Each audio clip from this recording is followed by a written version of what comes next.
Entonces, señores, la situación del presidente Gustavo Petro es una situación difícil. Pero antes de la situación del presidente Gustavo Petro, quiero destacar la visita del presidente Luis Abinader a Roberto Fulcar. Esa visita también, más que una visita, transmite mensajes. Fulcar en algún momento se le veía un tanto desamparado.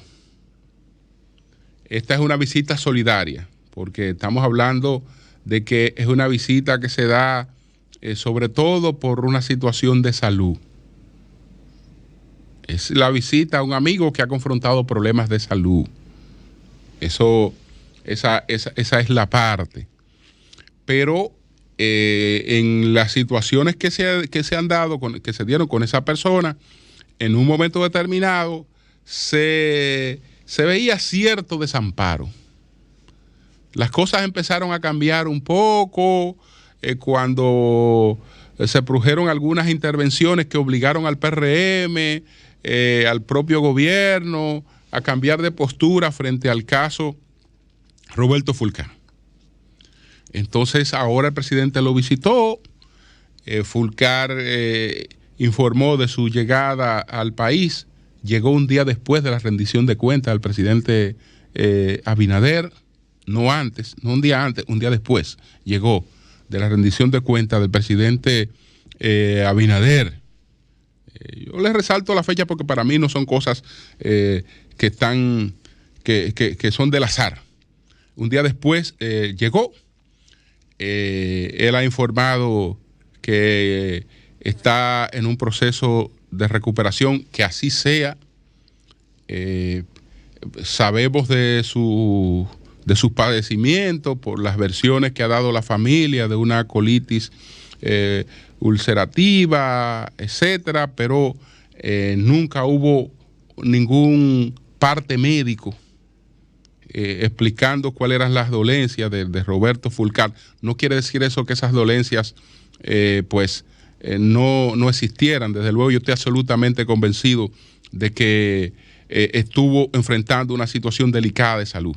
Lo que expongo esto para que usted vea que a veces se habla de transparencia, pero a la hora de la hora la transparencia nada más se le plantea a los otros.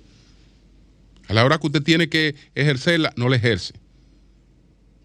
No la ejerce porque en ese caso debió de informarse, y debió de informarse con precisión, porque es una figura pública. Es una figura pública, y además una figura pública con la que se daban algunas situaciones. Daban algunas situaciones de las que no es justo hablar en estos momentos. Por eso había el deber de informar, pero de informar con precisión. Nunca se hizo. Nunca se hizo. Bueno, ya sabemos que Fulcar está en recuperación. Le deseamos su total recuperación y ya veremos qué pasa en el futuro con los temas que están pendientes de aclaración. Ya veremos qué pasa en el futuro con esos temas que están pendientes de aclaración.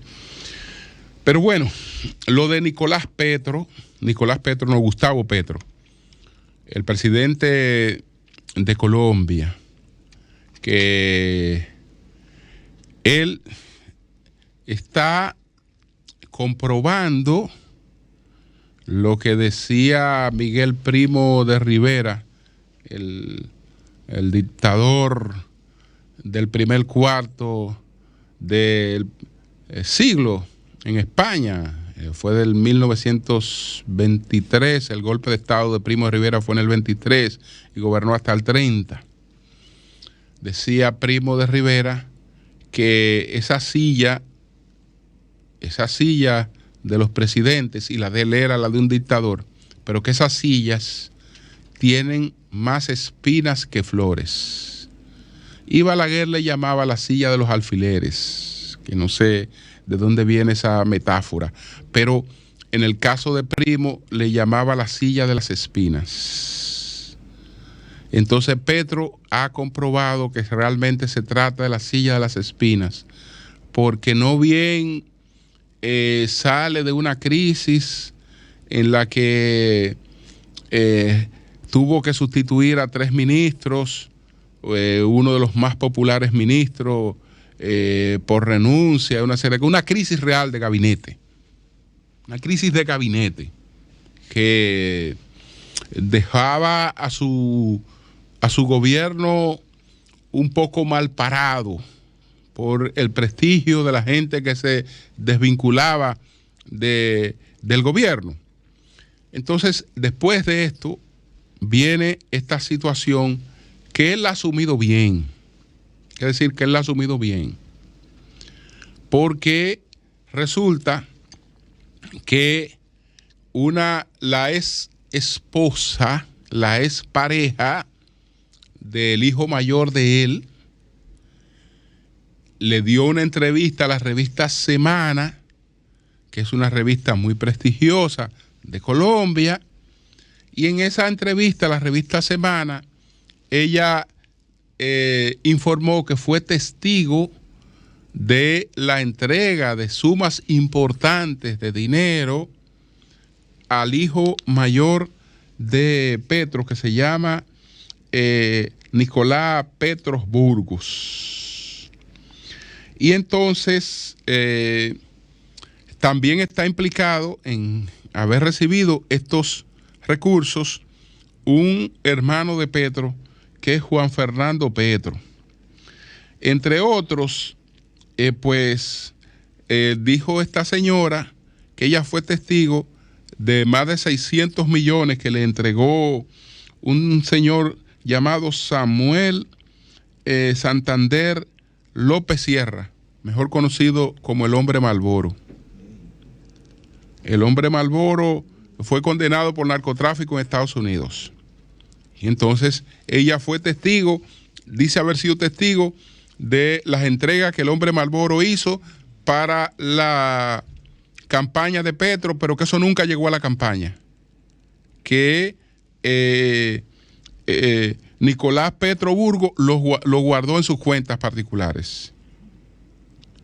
Y que también ocurrió lo mismo con el señor Alfonso López Sierra, que había entregado recursos.